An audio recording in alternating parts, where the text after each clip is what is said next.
Leaders, welcome back to the class. तो आज अपन डिस्कस करेंगे practical question number 5 of partnership accounts का यूनिट नंबर 2। तो चलिए इसे रीड करते हैं। Sagar and sons is a partnership firm consisting of mister X, mister Y and mister Z who share profits and losses in the ratio of 2:2:1, and UTS Limited is a company doing similar business।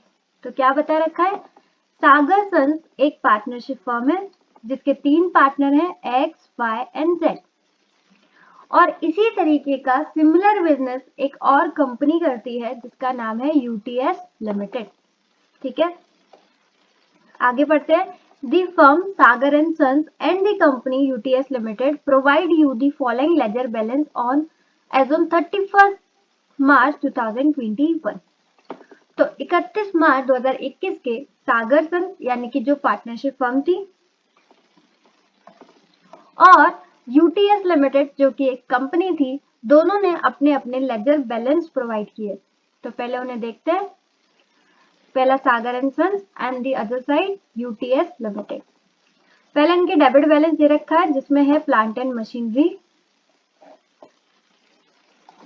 फिर है furniture and fixture, फिर inventory, trade receivers, cash at bank, cash in hand. यहाँ पर ध्यान देना, cash at bank अलग है और कैश इन हैंड अलग है। अच्छा, इन्होंने लिख के ऐसे दिया है cash hand in, cash in hand. ठीक है, फिर क्रेडिट बैलेंस दे रखा है। पहला equity share capital. Equity share capital company में होती है, पार्टनरशिप फर्म में नहीं होती, क्योंकि पार्टनरशिप फर्म में क्या होता है? Partners capital account. तो ये एक्स वाई जेड तीनों पार्टनर्स की कैपिटल दे रखी है। नेक्स्ट जीआर दोनों में और ट्रेड पेबल दोनों में। ठीक है, आगे देखते हैं। On the balance sheet date यानी कि वही होगी अपनी 31 March 2021। It was decided that the firm Messrs Sagar and Sons be dissolved and all the assets except cash in hand at cash at bank and all the liabilities of the firm be taken over by UTS Limited by issuing 50,000 shares of rupees 10 each at a premium of rupees 2 per share। क्या बोल दिया इतना सारा? तो balance sheet date पर यानी कि 31 March 2021 को ही जो पार्टनरशिप फर्म है, पार्टनरशिप फर्म का नाम क्या था? सागर एंड सन, जिसके एक्स वाई जेड पार्टनर्स थे। इन्होंने डिसाइड किया कि हम अपनी कंपनी को हम अपनी फर्म को बंद करेंगे, डिसॉल्व करेंगे और सारी की सारी एसेट, सारी की सारी लायबिलिटीज को बेच देंगे। पूरा बिजनेस किसको बेच रहे हैं? कौन टेक ओवर करने वाला है? कंपनी जिसका नाम है यूटीएस लिमिटेड। बस ध्यान ये रखना है कि जब सारे एसेट्स लेंगे तो उसमें कैश इन हैंड और कैश एट बैंक को कंसीडर नहीं करेगी। ठीक है, अब हम अपना सारा बिजनेस यूटीएस लिमिटेड को बेच रहे हैं, तो बदले में ये हमको कुछ ना कुछ तो देंगे ना, उसी को अपन बोलते हैं परचेज कंसीडरेशन, पीसी। तो वो परचेज कंसीडरेशन किस फॉर्म में दे रहे हैं? In the form of shares. और शेयर्स कौन से वाले? 50,000, जिसका फेस वैल्यू है 10 और प्रीमियम है 12, यानी कि टोटल हो गया 12। फेस वैल्यू है 10 और प्रीमियम है 2, तो टोटल हो गया 12। 1 मिनट में मुझे कोई परचेज कंसीडरेशन कैलकुलेट करके दिखा सकता है? ये हो गया हमारा 6 लाख रुपीज। सही है, सिंपल है। 50,000 शेयर है 12 के, तो ये हो गया 6 लाख रुपए। ठीक है, अब आगे देखते हैं। Partners of Sagar and sons agreed to divide the share issued by UTS Limited in the PSR, profit sharing ratio, and bring necessary cash for settlement of their capital। क्या बोल रहे हैं कि जो शेयर्स अपन को यूटीएस लिमिटेड से मिलने वाला है, जो पीसी अपन को यूटीएस लिमिटेड से मिलने वाला है, अभी अपन ने कैलकुलेट किया था कितना था? 6 लाख। तो ये 6 लाख वो किस रेशियो में बांटेंगे? उनके पीएसआर, दैट इज 2:1 में। ठीक है, तो 6 लाख बढ़ जाएगा 2:1 में। अगर किसी को ज्यादा पहुंच गया हो या किसी को कम पहुंच गया हो तो वो आपस में सेटलमेंट कर देंगे। ठीक है, एडजस्टमेंट थ्रू कैपिटल अकाउंट। जिसके पास ज्यादा पहुंचा होगा तो वो कैश लेकर आएगा और जिसके पास कम पहुंचा होगा तो वो कैश लेकर जाएगा। ठीक है, कैसे करना है वो अपन जब सॉल्व करेंगे तब देखेंगे। आगे पढ़ते हैं। The trade payables of Sagar and Sons includes 1 lakh payable to UTS Limited. अब ये ध्यान से देखना, इसे अलग ग्रीन पेन से मार्क करते हैं बिकॉज ये बहुत ध्यान देने वाली बात है। बोल रहे हैं जो सागर एंड सन्स के ट्रेड पेबल्स है ना, सागर एंड सन्स के ट्रेड पेबल कौन से थे, ये वाले, ये कितने, 3 लाख। इसमें जो 1 लाख है वो किससे रिलेटेड है, वो है यूटीएस लिमिटेड से रिलेटेड, वो है यूटीएस लिमिटेड से रिलेटेड। यानी कि अगर ये 1 लाख रुपए सागर एंड सन के क्रेडिटर्स है तो यही 1 लाख रुपए यूटीएस लिमिटेड के क्या होंगे, डेटर्स। ठीक है, क्लियर हो रहा है ना। तो ये कौन सी ट्रांजेक्शन है मुझे बताओ, ये वही अपनी म्यूचुअल ओइंग वाली। ठीक है, यानी कि अब जब UTS limited Sagar and sons के सारे एसेट सारे लाइबिलिटीज खरीद रहा है तो ये 1 लाख लाइबिलिटीज भी इधर ही आ गई होगी। तो अब यूटीएस लिमिटेड को क्या दिख रहा होगा, क्रेडिटर्स 1 लाख, जो कि किसको पे करना है, यूटीएस लिमिटेड। यानी कि यूटीएस लिमिटेड में डेटर्स भी दिख रहे होंगे 1 लाख के और यूटीएस लिमिटेड में क्रेडिटर्स भी दिख रहे होंगे 1 लाख के। ठीक है, तो यही तो है ना म्यूचुअल ओइंग, तो इसको अपन एलिमिनेट कर देंगे। और इस तरीके का एक क्वेश्चन शायद अपन ने इलस्ट्रेशन नंबर 8 किया था, 8 और 9 आई गेस, वहां पर भी सेम सिचुएशन थी और मैंने आपको तब प्रॉमिस दिया था और मैंने आपको कसम भी खिलवाई थी कि प्रॉमिस करो कि आप याद रखोगे कि जब भी ऐसी म्यूचुअल ओइंग आएगी तो उसको कहाँ पर एंट्री करनी है, वो एंट्री आपको करनी है नई कंपनी में।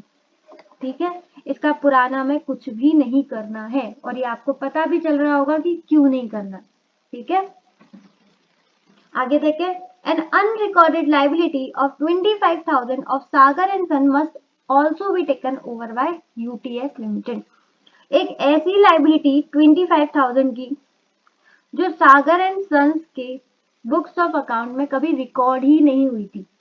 ठीक है, और अब वो पे भी नहीं कर रहे हैं क्योंकि ये कौन पे करने वाला है, यूटीएस लिमिटेड, वही टेक ओवर कर रहा है तो वही पे करेगा। तो मुझे ये बताओ, सागर एंड सन्स की बुक्स ऑफ अकाउंट में ये लाइबिलिटी रिकॉर्ड भी नहीं हुई थी और अब वो पे भी नहीं कर रहे, तो क्या सागर एंड सन्स में इसका कोई भी ट्रीटमेंट होगा या नहीं, नहीं होगा। ठीक है, तो ये किसमें होगा, यूटीएस लिमिटेड में। तो ये जो ग्रीन पेन से अपन ने 2 ट्रांजेक्शन पढ़े हैं, एक ट्रेड पेबल यानी कि म्यूचुअल ओइंग वाली और ये अनरिकॉर्डेड लाइबिलिटी, ये दोनों चीजें जब अपन क्वेश्चन सॉल्व करेंगे तो इन दोनों का ट्रीटमेंट अपन करेंगे यूटीएस लिमिटेड में। ठीक है, सागर एंड सन्स का इससे कोई रिलेशन नहीं है। चलो तो क्वेश्चन की रिक्वायरमेंट पढ़ते हैं फटाफट। First, prepare realization account, partners capital account and cash in hand bank account in the books of Sagar and Sons। तो सागर एंड सन्स की बुक्स ऑफ अकाउंट में 3 चीजें करनी है क्योंकि ये अपनी फर्म बंद कर रहे हैं, तो बनेगा realisation account, partners capital account और cash in hand bank account. Second, pass journal entries in the books of UTS limited for acquisition of Sagar and sons. UTS limited जो कि सागर एंड सन्स के एसेट लाइबिलिटी एक्वायर कर रहे हैं, take over कर रहे हैं, तो उससे रिलेटेड सारी जनरल एंट्रीज पास करनी है। And draw the balance sheet of UTS limited. जब हमने ऐसा इलस्ट्रेशन पहले किया था तो वहां पर बैलेंस शीट नहीं थी, तो ये एक नई चीज है ये, तो अपन इसमें बैलेंस शीट यानी कि एक तरीके से बोल सकते हैं फुल फ्लैश क्वेश्चन है, ये आपने कर लिया तो काफी अच्छी आपकी प्रैक्टिस हो जाएगी।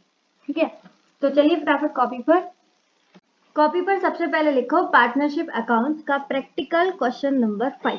ठीक है, सॉल्यूशन में पहला था हमारा सागर एंड सन की बुक्स, तो लिखो in the books of Sagar and sons. पहला अपन को काम करना था इसमें रियलाइजेशन अकाउंट का सिंपल सा फॉर्मेट, पर्टिकुलर अमाउंट, एक साइड डेबिट एक साइड क्रेडिट। फटाफट क्रिएट करो फॉर्मेट, कर लिया, वेरी गुड। लेक्चर को बीच में पॉज करके फिर फॉर्मेट क्रिएट कर लिया करो। तो रियलाइजेशन अकाउंट मैंने हर बार बताया, ये एक डब्बा अकाउंट होता है जिसमें अपन सारे एसेट्स और लाइबिलिटीज को ट्रांसफर कर देते हैं और उनके अकाउंट को खत्म कर देते हैं। तो एसेट्स सारे लिखते हैं पहले, प्लांट एंड मशीनरी, इनका क्या होता है डेबिट बैलेंस, और अब इन अकाउंट को अपन खत्म कर रहे हैं तो उसको क्या कर देंगे, क्रेडिट। ठीक है, तो realisation account debit to plant and machinery. कितना था 5 लाख रुपीज। इसी तरीके के सारी एसेट्स को अपन क्रेडिट कर देंगे टू फर्नीचर एंड फिक्सचर। ध्यान देना सागर एंड सन के बैलेंस ही देखना, ठीक है, कंपनी के बैलेंस मत देख लेना। नेक्स्ट टू इन्वेंट्रीज,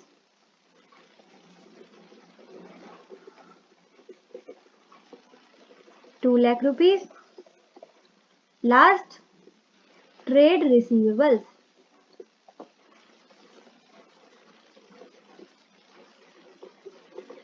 कितना था 2 लाख, 5 लाख 50,000, 2 लाख 2 लाख। फिर लाइबिलिटीज का बैलेंस क्या होता है क्रेडिट। अब इसे खत्म कर रहे हैं तो इसे क्या करेंगे डेबिट। तो ट्रेड पेबल को कर रहे हैं डेबिट और रियलाइजेशन अकाउंट को कर रहे हैं क्रेडिट। कितने से 3 लाख रुपीज। बस एक ही थी लाइबिलिटी, तो सारे एसेट्स ट्रांसफर हो गए, सारे लाइबिलिटी। जनरली क्या होता है एसेट्स सारे इधर रियलाइज होते हैं और लाइबिलिटीज इधर पे होते हैं, लेकिन यहाँ पर ये पूरे एसेट्स और लाइबिलिटीज कौन टेक ओवर करने वाला है यूटीएस लिमिटेड। तो इधर आ जाएगा बाय यूटीएस लिमिटेड। तो इसमें पीसी लिखा जाएगा परचेज कंसिडरेशन, क्योंकि ये सारे एसेट्स और लाइबिलिटीज कौन लेकर जा रहा है यूटीएस लिमिटेड। कितने में 6 लाख रुपए में। ये पीसी अपन ने 6 लाख कहाँ से आया ये ऑलरेडी कैलकुलेट कर चुके हैं जब अपन क्वेश्चन पढ़ रहे थे, बट फिर भी हम इसके लिए एक वर्किंग नोट क्रिएट करेंगे, ठीक है, क्योंकि मैंने हमेशा बताया है क्वेश्चन में पीसी परचेज कंसिडरेशन कैलकुलेट करना कितना भी आसान हो, लेकिन फिर भी इसका वर्किंग नोट हमेशा हमें क्रिएट करना है, ठीक है। तो जरूरत तो है नहीं क्योंकि आपको पता ही चल गया 6 लाख कैसे आ गया, लेकिन फिर भी क्वेश्चन के एंड में मैं आपको एक वर्किंग नोट इसका क्रिएट करके बता दूंगी, ठीक है। तो अभी इसकी जरूरत नहीं है, फटाफट बैलेंस देखते हैं। इधर का तो 5, 6, 7, 8, 9,50,000, इधर का ज्यादा आ रहा है और इधर देखो खाली 9 लाख है, यानी कि ये आ गया लॉस। और लॉस कहाँ ट्रांसफर होगा पार्टनर्स में, तो बाय पार्टनर्स कैपिटल अकाउंट। कितने पार्टनर्स थे इसके 3 XYZ, तो XYZ इन तीनों में लॉस बढ़ जाएगा रियलाइजेशन का। किस रेशियो में इनके PSR में 2:2:1। कितना लॉस है 50,000, तो ये बढ़ जाएगा 20,000, 20,000 और 10,000, ठीक है। यहाँ पर टोटल लिख लेते हैं 9,50,000। सिंपल था, एक बार देख लो अच्छे से। पहले एसेट्स ट्रांसफर किए, फिर लाइबिलिटीज ट्रांसफर की, नेक्स्ट इनका पीसी लिखा, इधर की साइड कम आ रही थी और इधर की ज्यादा, दैट मीन्स रियलाइजेशन लॉस हुआ जो कि हमने डिस्ट्रीब्यूट कर दिया इन देयर PSR। यहाँ पर हमारा क्वेश्चन की पहली रिक्वायरमेंट खत्म होती है रियलाइजेशन अकाउंट। बढ़ते हैं नेक्स्ट पर, that is partners capital account. पहले इसका फॉर्मेट तैयार करो फटाफट। पर्टिकुलर्स तीनों पार्टनर्स के नाम, पर्टिकुलर्स तीनों पार्टनर्स के नाम, एक साइड डेबिट एक side credit. Partners capital account में सबसे पहले क्या लिखते हैं ओपनिंग बैलेंस, तो बाय बैलेंस PD कितना है 2 लाख, 3 लाख, 1 लाख, 2 लाख, 3 लाख, 1 लाख, ठीक है। फिर वहां पर GR भी दिख रहा था लेजर बैलेंस में, तो GR भी बढ़ जाएगा। कौन से रेशियो में 2:1 में, तो ये आ गया 40,000, 40,000 और 20,000, ठीक है। अब ऊपर जो रियलाइजेशन लॉस हुआ अभी वाला ये भी बांट दो, तो लॉस की वजह से इनकी कैपिटल हो जाएगी कम, तो ये डेबिट साइड आ जाएगा टू रियलाइजेशन लॉस। कितना था 20, 20, 10 आई गेस, यस 20, 20 और 10, ठीक है। तो अपन ने ओपनिंग बैलेंस ट्रांसफर कर दिया, GR ट्रांसफर कर दिया और रियलाइजेशन अकाउंट। अब देखो वैसे यहाँ पर अपन क्या करते बैलेंस क्लोज डाउन या इनको पैसा देते, लेकिन यहाँ पर इनको मिल रहे हैं शेयर इन UTS लिमिटेड, ठीक है। ये कंपनी तो ये फर्म तो बंद होने जा रही है और UTS लिमिटेड में इनको मिलेंगे शेयर। अच्छा, जो टोटल कितना मिल रहा है इनको, पीसी 6 लाख, और वहां पर क्वेश्चन में क्लियरली मेंशन था कि ये जो पीसी ने 6 लाख रुपए मिल रहा है ये मिलेगा इनके पीएसआर, दैट मीन्स 2:1 में। तो ये हो गया 2 2 4 5, 1,20,000 इंटू 2,40,000, 2,40,000। ठीक है, अब अपन को ये देखना है कि किसको ज्यादा मिला किसको कम, उसके अकॉर्डिंग ये लोग कैश को विड्रॉ करेंगे या फिर लेकर आएंगे। ठीक है, तो सबसे पहले अपन देखते हैं एक्स का, ये अलग पेन से देखते हैं, क्लियरली दिखेगा। एक्स के पास 2,40,000 माइनस करेंगे रियलाइजेशन लॉस 20,000, तो ये आ गया 2,20,000। तो देखो ये ले लिया अपन ने, ये ले लिया और रियलाइजेशन लॉस को माइनस कर दिया, तो इसको मिलना चाहिए था 2,20,000 रुपए। ठीक है, लेकिन इसको मिला कितना है, 2,40,000। इसका मतलब 20,000 इसके पास है एक्स्ट्रा, तो ये पैसा लेकर आएगा। इसको ज्यादा मिला है तो ये पैसा लेकर आएगा। ठीक है, नेक्स्ट देखते हैं इसी तरीके से वाई को, 3,40,000, इसमें से माइनस कर देंगे 20,000, तो ये हो गया 3,20,000। यहीं पर करके दिखा दूं, 3,20,000। इस तरीके से मैं रफ वर्क यहीं पर कर रही हूँ, इसलिए कर रही हूँ ताकि आपको दिख जाए, पर आपको एग्जाम में ऐसे नहीं करना, नहीं तो प्रेजेंटेशन की बैंड बच जानी है। ठीक है, तो इसको मिलना चाहिए था 3,20,000, इसे मिल रहा है कितना है, 2,40,000। हे भगवान, घोर अन्याय, वाई के साथ कितना अन्याय हुआ है। देखो मिलना चाहिए था 320 और मिला है 240, इसको 80,000 कम मिला है, यानी कि ये पैसा लेकर जाएगा टू कैश अकाउंट। ठीक है, लास्ट देखते हैं जेड का, 1,20,000 में से 10,000 गए, यानी कि 1,10,000। इसे मिलने चाहिए थे 1,10,000, मिले हैं 1,20,000। इसे 10,000 एक्स्ट्रा मिले हैं, तो इनको भी लेकर आने पड़ेंगे। तो ये 20,000 लाएंगे, ये 10,000 लेकर लाएंगे, और ये 80,000 लेकर जाएंगे। ठीक है, सब हो गया, फटाफट इनका टोटल लिख लेते हैं, तो पूरी प्रेजेंटेशन कंप्लीट हो जाएगी।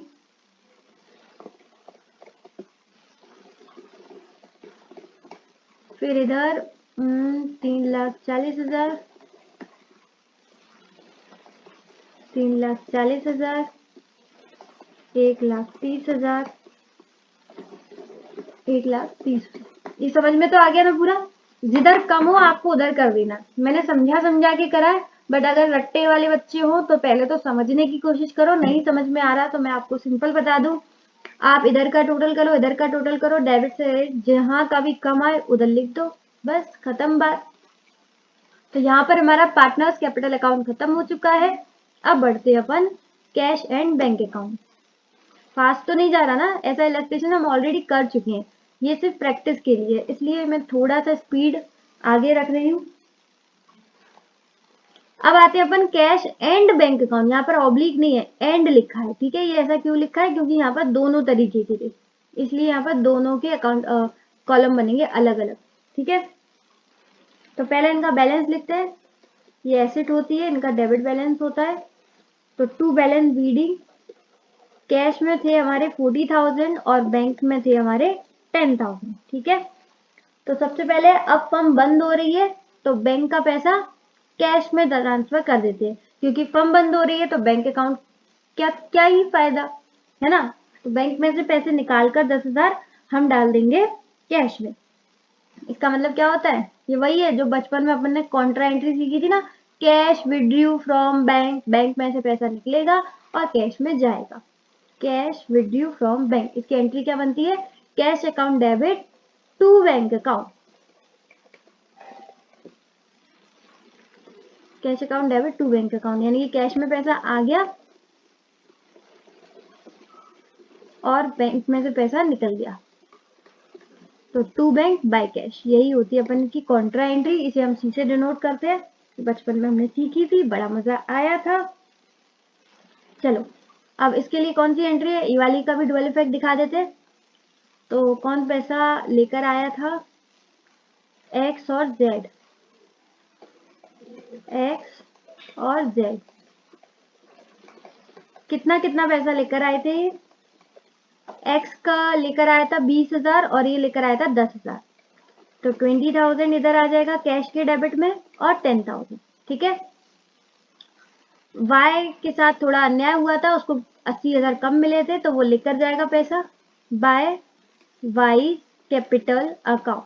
कितना पैसा लेकर जाएगा, 80,000, ठीक है। तो अब देखो 4 5 6 7 8, इधर आ गया 80,000, इधर आ गया 80,000, बैंक में आ जाएगा 10,000 और इधर भी आ जाएगा 10,000। तो कैश एंड बैंक अकाउंट हमारा पूरी तरीके से टैली हो चुका है। इसका मतलब हमने एकदम करेक्ट अकाउंट बनाया, क्योंकि जब भी फर्म बंद होती है तो 3 ही अकाउंट बनते हैं, realisation account, partners capital account and cash and bank account. और लास्ट में हमारा cash and bank account tally हो जाता है तो हमारा आंसर कंप्लीट और करेक्ट हो जाता है। तो यहाँ पर हमारी फर्म्स की बुक्स की जितनी भी रिक्वायरमेंट थी वो कंप्लीट हो चुकी। अब हम पढ़ेंगे कंपनी की बुक्स, ठीक है। तो लिखो फटाफट heading, in the books of UTS limited. इसमें अपन को क्या करना है, जनरल एंट्रीज पास करनी है। जनरल एंट्रीज का सिंपल सा format, particular, debit amount, credit amount. फटाफट से इसका फॉर्मेट बनाओ, लेक्चर पॉज करके फॉर्मेट बना लेना। अपन पहली एंट्री की तरफ बढ़ते हैं। पहली एंट्री हमारी बनेगी बिजनेस परचेज से रिलेटेड। तो बिजनेस परचेज अकाउंट डेबिट किससे खरीदा है अपन ने, सागर एंड सन से। तो to liquidators of Sagar and son. कितने में खरीदा है इनका बिजनेस अपन ने, 6 लाख रुपए में। तो इधर आ जाएगा 6 लाख। बीइंग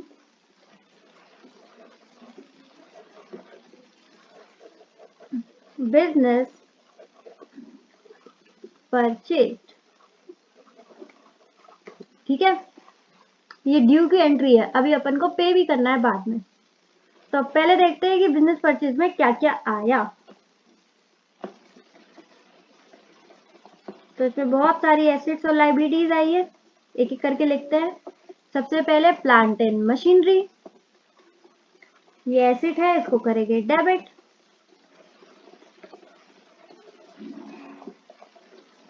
मेरी राइटिंग बड़ी ही खराब आ रही है, इग्नोर करना उसे, आपको तो मैं आपके लिए बोल ही रही हूँ अलग से। Plant and machinery, furniture and fixture, inventories और ट्रेड रिसीवेबल्स, चारों एसेट्स लिख लिए।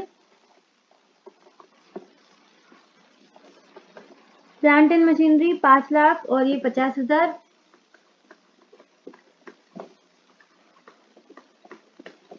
2 लाख,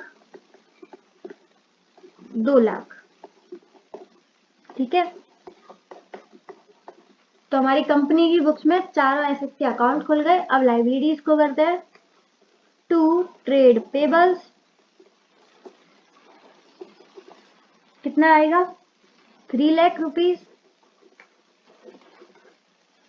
अब यहाँ पर ध्यान देना, एक अनरिकॉर्डेड लाइबिलिटी थी जो सागर एंड सन्स की बुक्स में तो नहीं थी, लेकिन अपन उसे जिम्मा उठा रहे हैं पे करने का, तो ये हमारी बुक्स में तो दिखेगी ना, क्रेडिट साइड। तो टू अनरिकॉर्डेड लाइबिलिटी कितने की थी, 25,000, 25,000।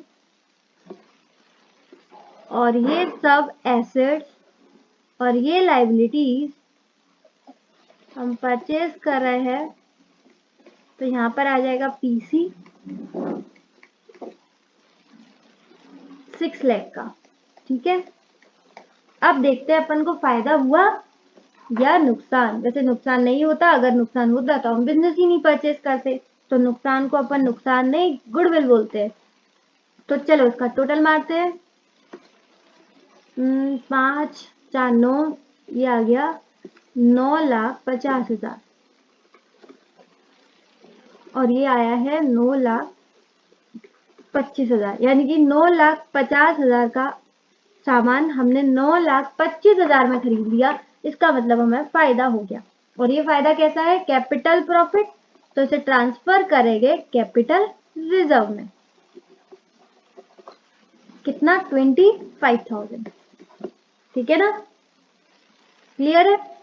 इसका फटाफट नरेशन भी लिख दो। और नरेशन लिखने में बिल्कुल लापरवाही ना किया करो।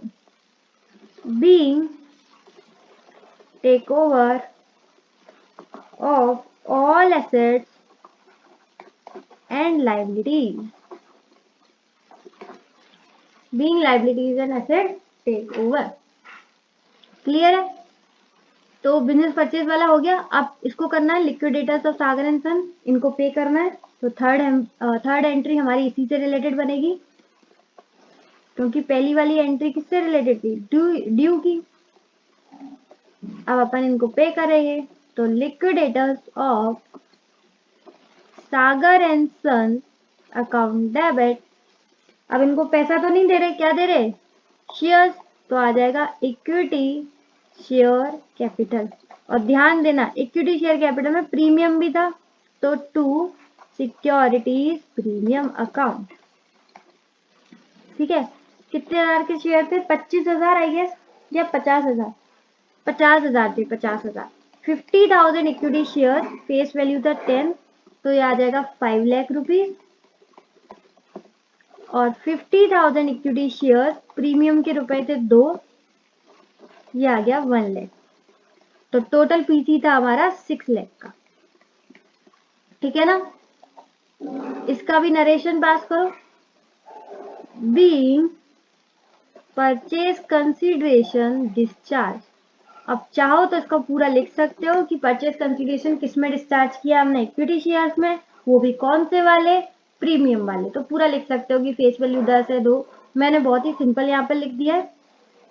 बस बस बस एक एंट्री और बाकी है। याद होगा मैंने आपसे कहा था म्यूचुअल ओइंग वाली एंट्री, और म्यूचुअल ओइंग वाली एंट्री उसी के में होती है जो बिजनेस परचेज कर रहा है, यानी कि यूटीएस लिमिटेड के में होगी। तो देखो दोनों को अपन को खत्म करना है, तो ट्रेड पेबल का क्या बैलेंस होता है? क्रेडिट। अब इसको खत्म करना है तो उसको करेंगे हम डेबिट, और ट्रेड रिसीवेबल को करेंगे क्रेडिट, क्योंकि उसका होता है डेबिट, इसलिए खत्म करने के लिए कर रहे हैं क्रेडिट। ठीक है?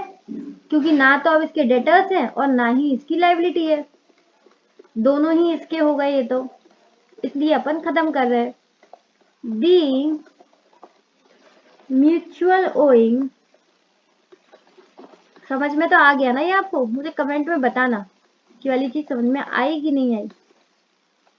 हो गया? तो यहाँ पर हमारी सारी जनरल एंट्रीज कंप्लीट हो चुकी। पहले बिजनेस परचेज की बनाई, फिर हमने बिजनेस परचेज अकाउंट को पूरा खोल दिया कि क्या क्या एसेट्स हैं, क्या क्या लाइबिलिटी। फिर हमने लिक्विडेटर्स वाली को कर लिया, उसको पे कर दिया, और लास्ट म्यूचुअल की ओइंग जो थी उसको एलिमिनेट कर दिया। एक मैंने याद है आपको बोला था कि भाई पीसी का वर्किंग नोट जरूर क्रिएट करना है, चाहे कितना भी आसान हो।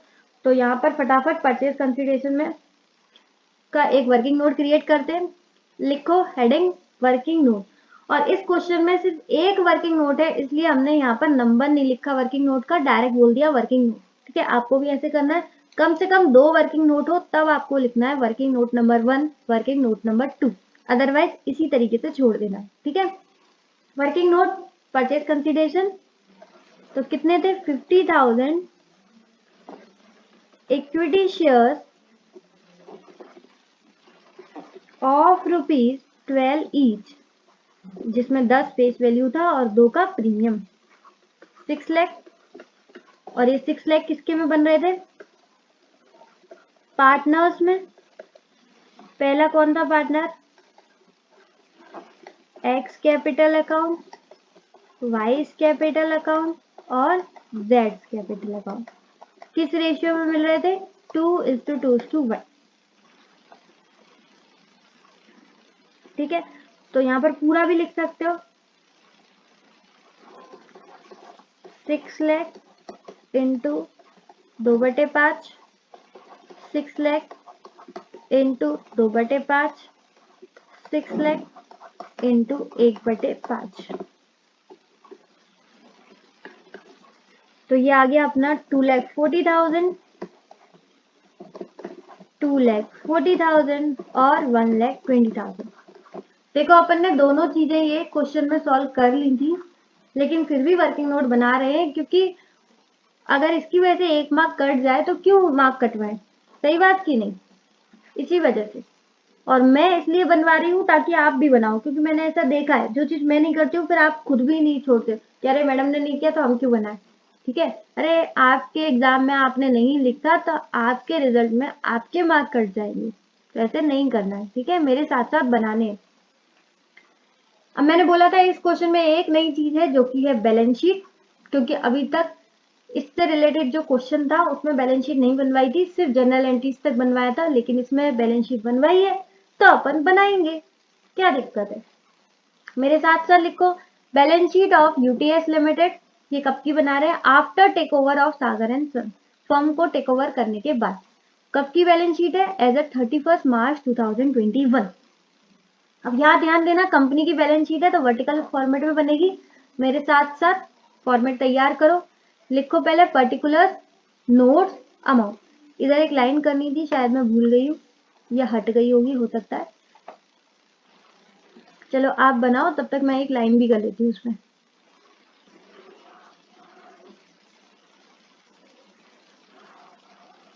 और आओ नीचे, बस थक गए, रुको।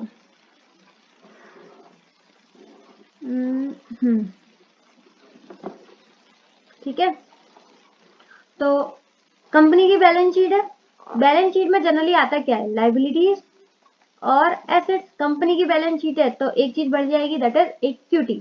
तो पहली हेडिंग आ जाएगी हमारी इक्विटी एंड लाइबिलिटी, और दूसरी हेडिंग आ जाएगी हमारी एसेट्स। अब इक्विटी एंड लाइबिलिटीज में पहले देखते हैं इक्विटी।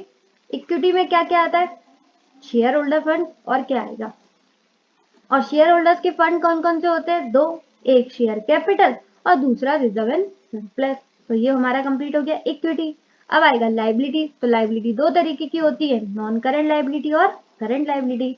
उसी तरीके से एसेट दो तरीके के होते हैं, नॉन करंट एसेट और करंट एसेट।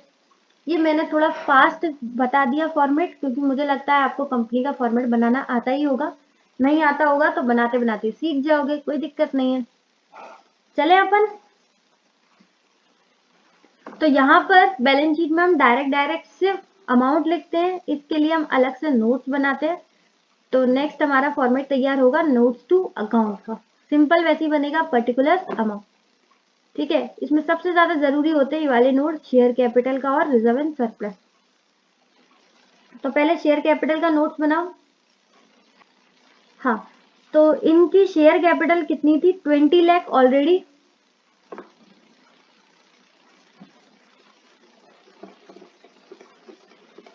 ठीक है, और 5 लाख और बढ़ गई क्योंकि ये इश्यू करी है उन्होंने।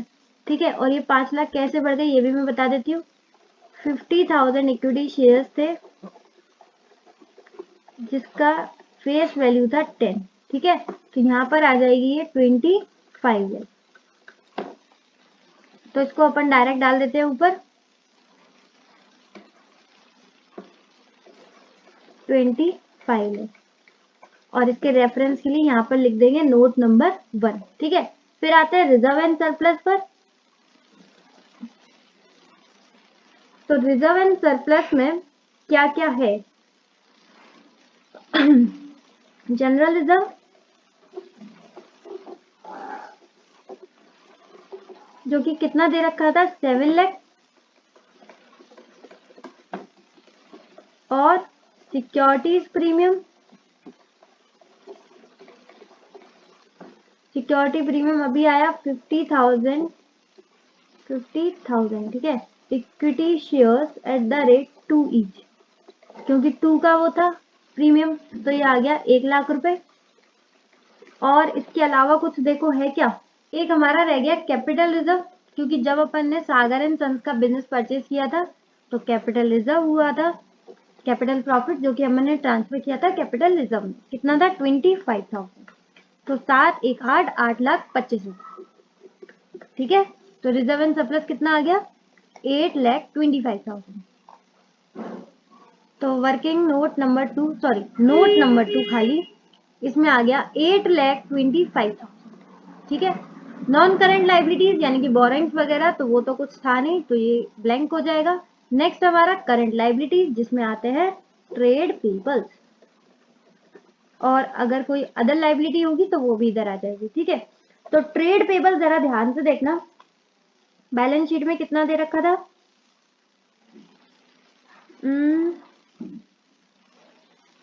ट्रेड पेबल्स ये दे रखा है 3 लाख और 13 लाख। कहां पर प्लस करूं, यहां पर कर लेती हूँ, 3 लाख प्लस 13 लाख।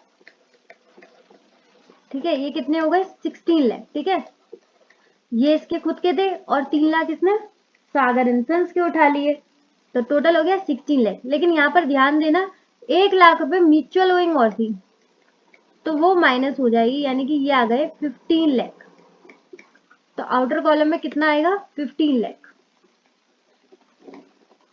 तो यहाँ हमारी लाइबिलिटी साइड कंप्लीट है, फटाफट टोटल करते हैं। 25 लाख प्लस 8 लाख 25,000 प्लस 15 लाख, ये आ गया 48,25,000।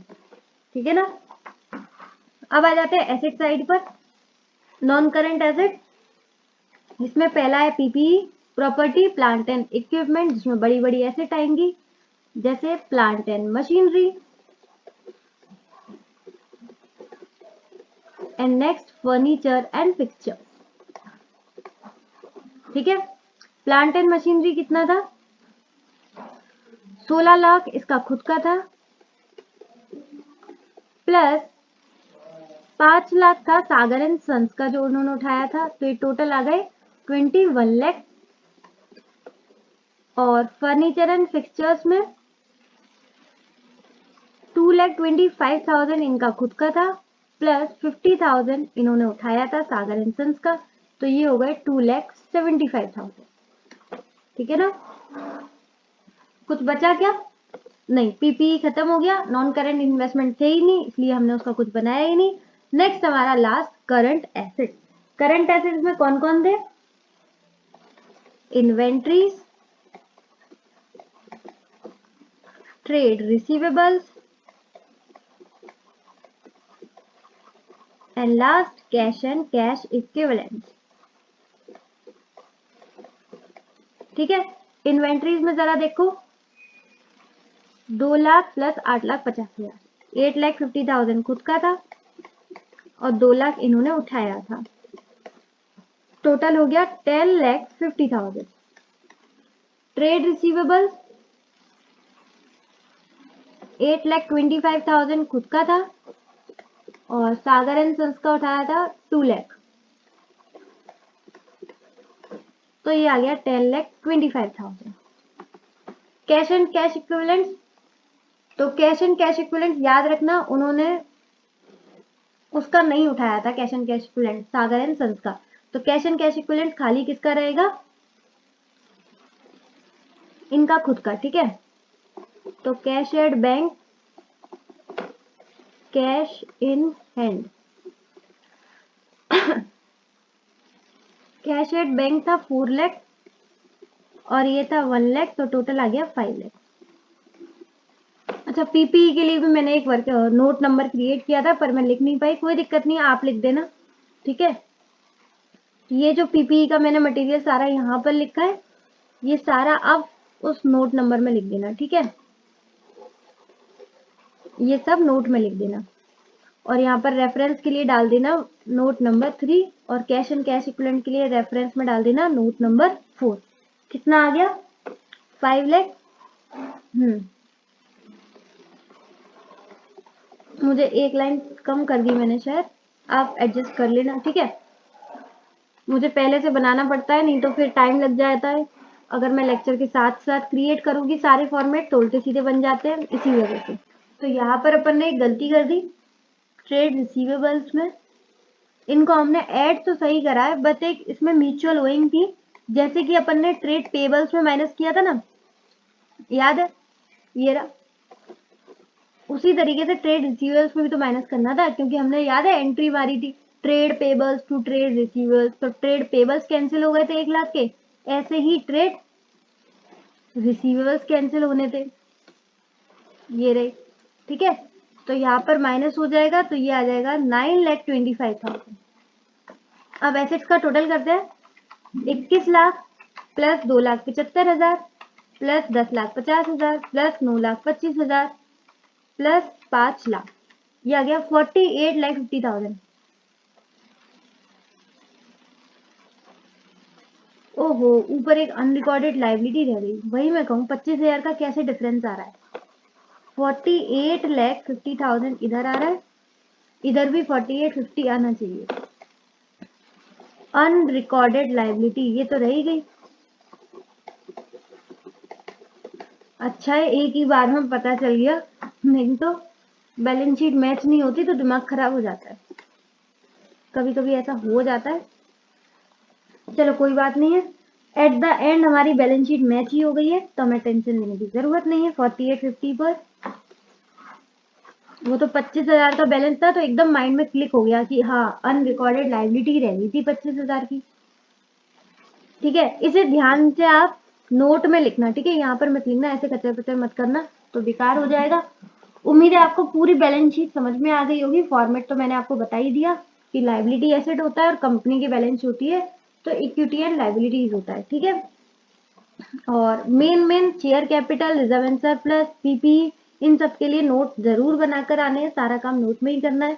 वैसे इसमें कुछ खास नहीं था, बस आपको जो सागर एंड सन्स थी और यूटीएस लिमिटेड दोनों को प्लस प्लस करके यहाँ पर अमाउंट लिखना है। बस ध्यान देने वाली बात यही है, म्यूचुअल ओइंग जिसकी हमने एंट्री पास करी थी उसका डुअल इफेक्ट बैलेंस शीट में भी दिखाना है, माइनस करके 1 लाख ट्रेड पेबल्स में से और 1 लाख ट्रेड रिसीवेबल्स में, ठीक है। ये वाली बात मत भूल जाना, एग्जाम में भी ध्यान देना इस बात पर। और बाकी फुल फ्लेज्ड हमारा क्वेश्चन हो गया, उम्मीद है आपको पूरा क्वेश्चन समझ में आया हो, साथ के साथ इसकी प्रेजेंटेशन। आज के लिए बस इतना ही, इसी के साथ इसी तरीके से खुश रहिए, मुस्कुराते रहिए, मिलते हैं नेक्स्ट वीडियो में, तब तक के लिए bye bye, be happy always.